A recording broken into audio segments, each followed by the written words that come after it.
Satyabama Institute of Science and Technology, Chennai and Sriperumbudur. நமது தொலைபேசி இணைப்பில் செய்தியாளர் பாலவெற்றிவேல் இணைந்திருக்கிறார். பாலவெற்றிவேல், திருமாவளவன் கூறும் பொழுது பேச்சுவார்த்தைக்கு காங்கிரசும் சரி திமுகவும் சரி எந்த முன்னெடுப்பையும் செய்யவில்லை என்று கூறியிருக்கிறார். ஏன் அந்த முன்னெடுப்பு இல்லாத காரணம் நடப்பதற்கு என்ன காரணம்?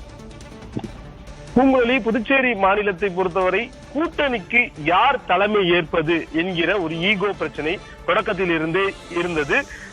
கூட்டணி பேச்சுவார்த்தைக்கு எங்கள் கட்சி அலுவலகத்திற்கு வர வேண்டும் என திமுக விரும்பியது. அதே போன்று காங்கிரஸோ நாங்கள் தான் பாரம்பரியமாக இங்கு ஆட்சி செய்து வருகிறோம், எனவே எங்கள் கட்சி அலுவலகத்திற்கு நீங்கள் வாருங்கள் என இருவரும் தேர்தல் தேதி அறிவிப்பதற்கு முன்பு வரை பெரிய அளவிற்கு தொகுதி பங்கீடு குறித்து பேச்சுவார்த்தை நடத்தப்படவில்லை.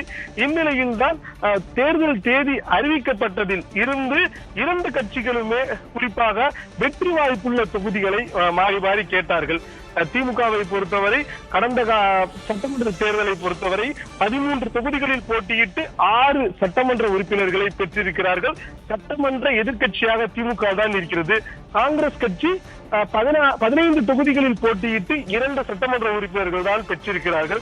இந்நிலையில் தான் திமுகவினுடைய கை இங்கு ஓங்கி விடுமோ என்கின்ற அடிப்படையில் காங்கிரஸ் கட்சி சில வெற்றி வாய்ப்புள்ள தொகுதிகளை ஒதுக்க மறுத்தது.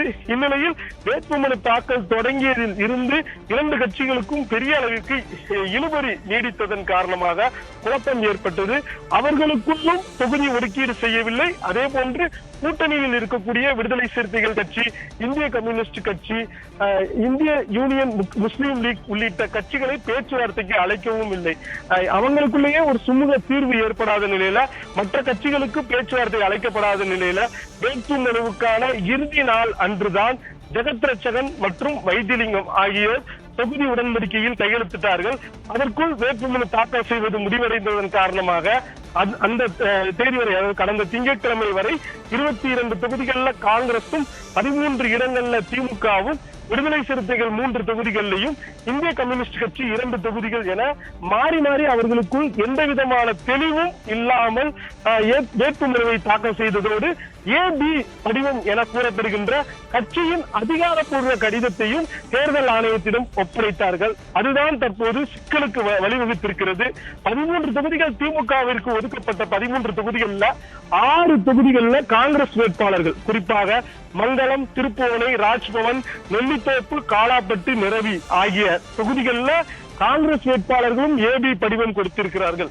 அதே போன்று இந்திய கம்யூனிஸ்ட் கட்சி போட்டியிட விரும்பிய தட்டாஞ்சாவடி தொகுதியில் காங்கிரஸ் கட்சியினுடைய மாநில தலைவர் வைத்திலிங்கமே ஏபி படிவம் கொடுத்திருந்தார். அதே போன்று சற்று நேரத்திற்கு முன்பு விடுதலை சிறுத்தைகள் கட்சி தலைவர் திருமாவளவன் கூறியது போன்று உழவர்கரை தொகுதியை பொறுத்தவரை விடுதலை சிறுத்தைகள் கட்சிக்கு திமுக ஒதுக்கியது. ஆனால் அந்த தொகுதிகளில் காங்கிரஸ் கட்சியினுடைய வேட்பாளர் சிவசங்கரன் ஏபி படிவம் கொடுத்திருந்தார். இந்நிலையில இந்த கட்சிகள் எல்லாமே ஒருவருக்கொருவர் ஒரு 8 தொகுதிகள்ல மாறி மாறி மோதும் நிலை ஏற்பட்டது.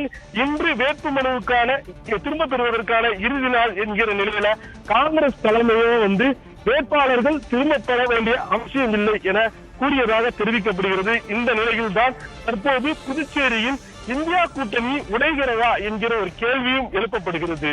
Satyabama Institute of Science and Technology, Chennai and Sriperumbudur.